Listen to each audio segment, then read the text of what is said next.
সে আমার ভালো ছেলে ছিল, আমি তা অনেক ভালো জানতাম তারে। ছাত্র আন্দোলনে নামছে আর পুলিশের গুলি লেগে মারা গেছে।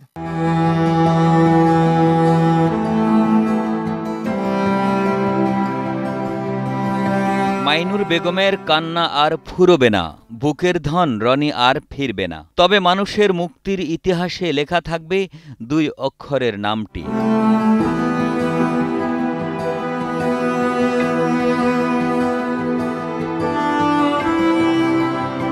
5 আগস্ট 2024 সকাল 10টায়ও মোবাইল ফোনে কল দিয়ে মায়ের খোঁজ নিয়েছিল রনি। মা ছেলের সেই ছিল শেষ কথা। মাত্র কয়েক ঘন্টার মধ্যে ছবি হয়ে যান রনি। বয়স হয়েছিল মাত্র 22।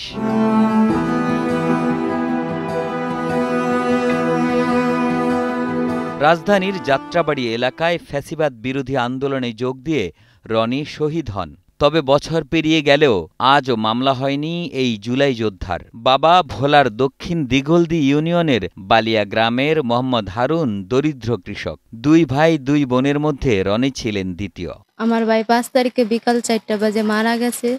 রাত্রে তারে অ্যাম্বুলেন্সে করে সকালবেলা আনা হয়েছে, তারপরে দাফন করা হয়েছে। আমার ভাই হারানোর পর আমাকে অনেক কষ্ট লাগে, ভাইয়ের কথা মনে উঠলে অনেক কষ্ট লাগে। আমাকে ওদিকে কেউ খেয়াল নেয় না, বাপ মা অনেক কষ্ট ভাইয়ের জন্য, ভাইয়ের লেগে অনেক মায়া লাগে। ভাই আমাকে খোঁজখবর নিতে, অনেক কেউ খোঁজখবর নেওয়ার মতো নাই। রনি ঢাকার যাত্রাবাড়িতে টাইলস মিস্ত্রির সহকারী হিসেবে কাজ করতেন। সীমিত আয় দিয়েই মায়ের মুখে হাসি ফোটানোর চেষ্টা ছিল। মায়ের আজ একটাই সান্ত্বনা, সন্তানের আত্মত্যাগ বৃথা যায়নি।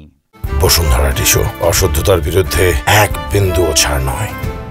কাল 4টার কালে আরে খবর পাই আনছি, আইনা দাফান করছি। সব লোক আইছে, দাফান করছি। তারপরে আমরা অনেক অশান্তিতে আছি। রনিরে হারায় মন দিল শান্তি লাগে না। খাইতে বলে মনে ওঠে, শুইতে গেলে মনে ওঠে, আটলে চললে মনে ওঠে। তার কথা মনে উঠলে গলা শুকিয়ে যায়, কোনো দিক দিশা লাগে না। ওর কথা সবসময় মনে পড়ে। সে আমার ভালো ছেলে ছিল, আমি তা অনেক ভালো জানতাম তারে। সেও আমার অনেক ভালো জানতো। ঢাকা গেছে একটু টাইলস মিস্ত্রি কাজ শিখতে বললা। তারপরে ছাত্র আন্দোলনে নামছে আর পুলিশের গুলি লেগে মারা গেছে। আর অন্তলিকা আমাকে তো আর কিছু দেয়টা না, আমাকে তো অনেক দুঃখের। বড় ছেলে কাজ করত কুমিল্লায়। ছোট ছেলে শহীদ হওয়ার পর বড় ছেলেকে বাড়িতেই রেখে দিয়েছেন, দূরে কোথাও কাজ করতে দেন না।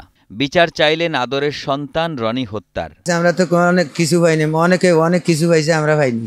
রনি তো মারা গেছে যে বিকাল 4টার কালে মারা গেছে। আমরা 5 তারিখে 4টায় শেষকালে আমরা খবর পাইলাম যে আমার এক ভাই ফোন দিল যে তোমার ছেলে মারা গেছে।